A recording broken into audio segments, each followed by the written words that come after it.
Здравейте от мен. Реших всъщност да изтегля още малко карти към избора, който направихте за новолунието и това, което ви предстои през този месец. Всъщност основните избори, които бяха предпочетени, бяха два. Сърчицето и пеперутката. А, Искам и се да видя всъщност тези от вас, които избраха сърчицето и този страх, който ще им помогне да преодолеят. Какъв е момента, в който сте в настоящата ситуация? Малко повече информация да ми дадат картите за вас. И ще ми е много интересно да споделите всъщност дали нещо ви е докоснало от това, което ще излезе тук.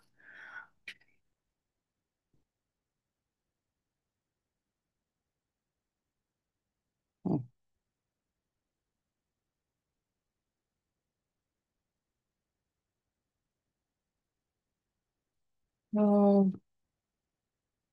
Това е въпрос за жени, които по някакъв начин са си стъпили на краката и се чувстват доста по-сигурни от това, което е било назад във времето и е дошла една готовност, в която да се отделят от човека до себе си, може би партньор е това, с който ам, има една специфична връзка, която говори по-скоро като за партниране в това да се подкрепяме в травмите си и в болното. Дори да имате нова връзка или стара, която е по-продължителна а, и по-продължителна във времето, всъщност м, това няма значение. Понякога си мислим, че в старите връзки е било едно. Там сме се подкрепили като болни и другия, пък когато сменяме връзката, се получава нещо съвсем различно. А малко или много това не е реалистично. А, Влизаме обикновенно в началото, захождаме по автоматичните ни механизми и съответно връзката започва полека да прилича на това, което сме виждали в детството си или много години сме били в него.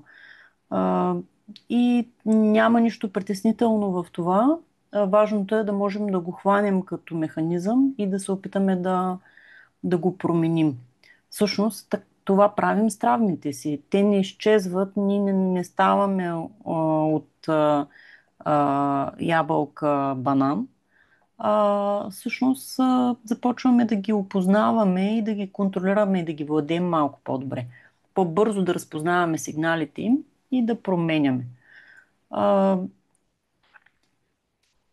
дошъл е момента, става въпрос за вдъхновен човек. Даже мога да кажа, че тук ми излизат мъжки образи, което означава, че понеже видях, че хората в публикацията, всичките жени, които сте направили изборите, допускам, че става въпрос за мъжката част в жената.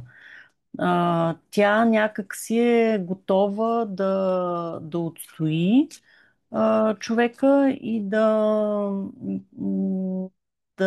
посегне към нещо различно, което да се развие в взаимоотношенията, в живота и така нататък. А, да видим още малко за това, всъщност, каква е причината а, сега точно да имаме желанието за преодоляване на тези страхове. Просто имате нужда от действие, имате нужда да се задвижите, от промяна, от това да, да погледнете по-зряло на нещата, така че да можете да сте в реалността, давайки си сметка, че няма как да имаме в живота си идеално добър човек или идеално лош човек, няма как и ние да сме такива. И малко или много порастването е в това да съчетаем противоположностите и да успеем така да ги синхронизираме, че да можем да се движим в реалността и то да се предвижваме към по-добро място за нас. Какви трудности ще трябва да преодолее сърчицето, за да може да премине през страховете си. Ще трябва да се сблъскате с емоциите си и с нуждите си. Всъщност да се видите уязвими просто като хора. Да приемете реалността, да приемете, че можем да сме обикновени. И няма нищо лошо в това. Няма нужда да изглеждаме специални, да сме с корона, да сме на специална позиция, за да можем да изпъкнем. И пак да стигнем до нещо, което е удовлетворяващо и ценно. Аз самата правя такъв преход в момента с това, което започнах да развивам с картите и астрологията. От позицията на обучител, който е компетентен, да застана в позицията на една от многото, които гледат на карти, което е нещо съвсем обикновено. И да се опитам да нямам претенцията за това да бъда видяна под някаква специална форма, а просто да дам дълбочината, която аз мога да дам, посредством обикновеното. И да започна да градя. Нещо такова. Да видим още какво ще трябва да преодолеят избралите сърчицето. Всъщност, този няма да е толкова трудно. Този страх, който ще преодолеете, дошла е смелост, която е вследствие на нещата, които вие сте постигнали до момента и, като промяна в себе си. И тази смелост ви кара в момента да скочите в неизвестното. Но реално вие виждате първите плодове. Може би тук става въпрос за трансформация, която с вас се е случила, а пък в момента искате да я пренесете в взаимоотношенията, да направите там промяната. Винаги, когато се почувстваме по-уверени в себе си, а, искаме и нещо по-добро за нас, искаме и промяна. Искаме и човека до нас да промени и няма нищо лошо в това, защото другия вариант е, когато ние се променяме, това също съм го виждала, да захвърляме човека до нас. А пък в това няма смисъл. Всъщност хората са ценни и преживяното заедно също е ценно. И точно в такива моменти, когато си стъпим по-здраво на краката, когато сме готови да отстоим нуждите си и желанията си и имаме по-сериозни изисквания към партньора, се изгражда и доверието, защото той вижда, че ние оставаме с него, въпреки успехите си, въпреки ам, м, преминаването ни ако мога да кажа така, на едно ново ниво на развитие. А, да видим какво предстои след преодоляването на страха. По-голямо материализиране. Това да успеете да си подредите нещата така, както ви се иска. Трудно ви предстои, така или иначе, тая промяна винаги е свързана с едни нови умения, нови знания, нов опит. Когато човек се усети малко по-стабилен, е трудно да се сниши. Да остане в позицията на равен с партньора. Сякаш много бързо ни поникват крилете и започваме да се смятаме за по-вещи, по-можещи, по-над него. В този момент винаги трябва да се снишаваме и да не забравяме, че всичко това е една динамика, през която всеки минава и в следващия момент ни можем да сме отдолу, да се окажем отдолу, а той отгоре. А, и баланса, всъщност израстването е в това да останем равни, независимо от успехите си или от провалите си. Да бъдем просто хора. М, Да видим какъв съвет биха дали висшите сили на сърчицето в този процес. Да, умереност. Просто да успявате да съчетавате и Това, което сте постигнали а, и смирение, това, което говорихме преди малко.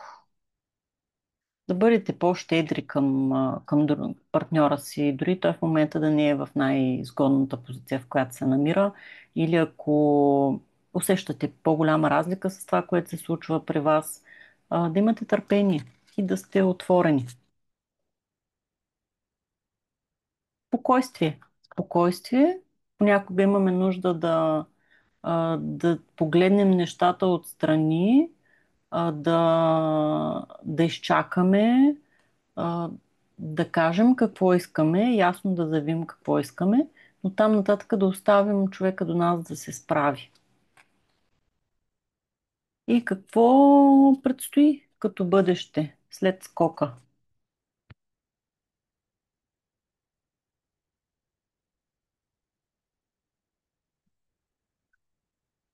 Предстои едно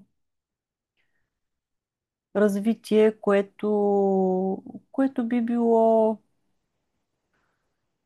динамично, огнено, промяна.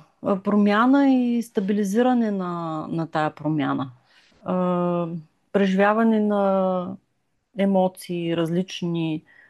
Всъщност, емоциите никога не са само положителни и каквато и промяна да искаме да направим, трябва да знаем, че живота е шарен. И след това идва отново цялото това разнообразие. И това е добре. Ами, добре. Нека сега да видим за пеперутката.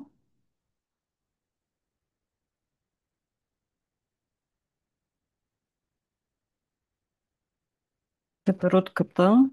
Кои са хората, които си избраха пеперутката? Малко информация да ни дадат картите за тях. Хората, които си избраха пеперутката. Я да видим жените, които си избраха пеперутката.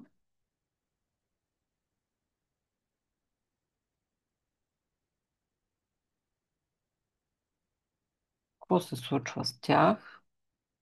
Хм. Да видим защо имат нужда от тази трансформация.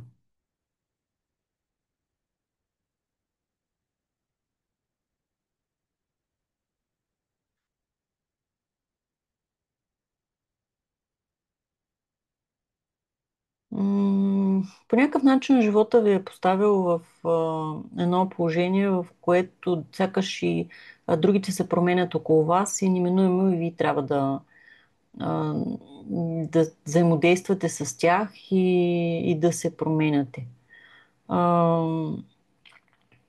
Предстои да вземете решения, които е важно да бъдат взети, а, но пък усещате сигурност в себе си и така умеете да усетите хората около вас. А, Все пак тъгувате. Тъгувате по нещо, което е приключило, нещо, което е изгубено. М, и сте фиксирани в това нещо, което може би ви води до едно раздвоение. Напред или назад, назад или напред.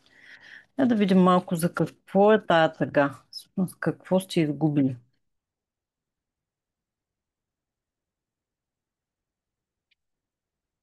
Хм.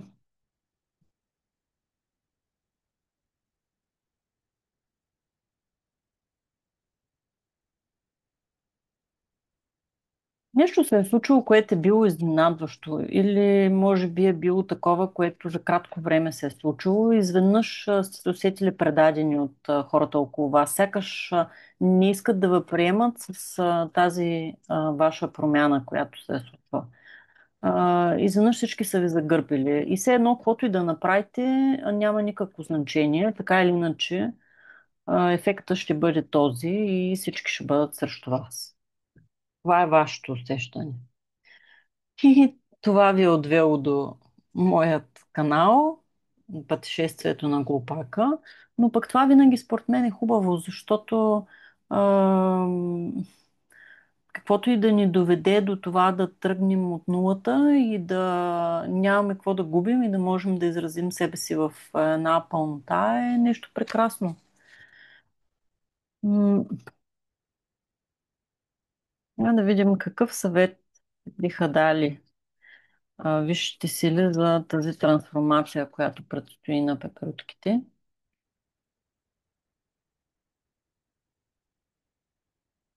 М, По-спокойно да го давате.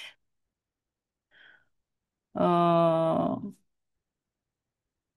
да не се притеснявате толкова много, да погледнете нещата през една различна перспектива, да обърнете гледната точка.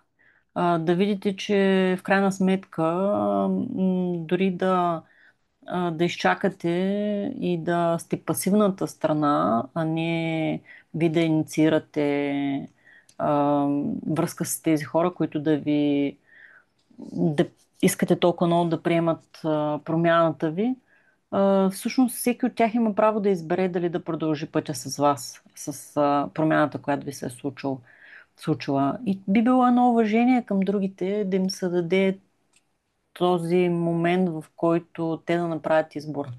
На това, което си мисля, че може би било добре да заявите, че те са важни за вас, тези, които са важни, а, и да изчакате от там нататък и да им дадете свободата. Какъв съвет още биха дали висшите сили?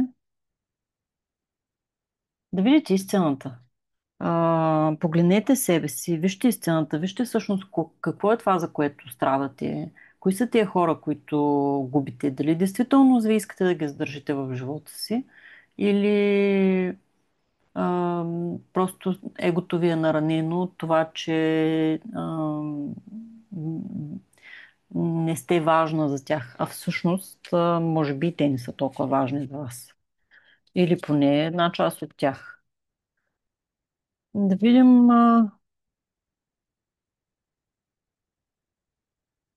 какво, кое ще е трудното, кое ще е трудното в тая промяна. Ще трябва да вложите усилия. Усилия да изградите нови умения, както при сърчицето. Ам, Приемете предизвикателството и започнете да градите тази нова трансформация, която явно е важна за вас. А, Започнете да изграждате структура. Започнете да я правите стабилна.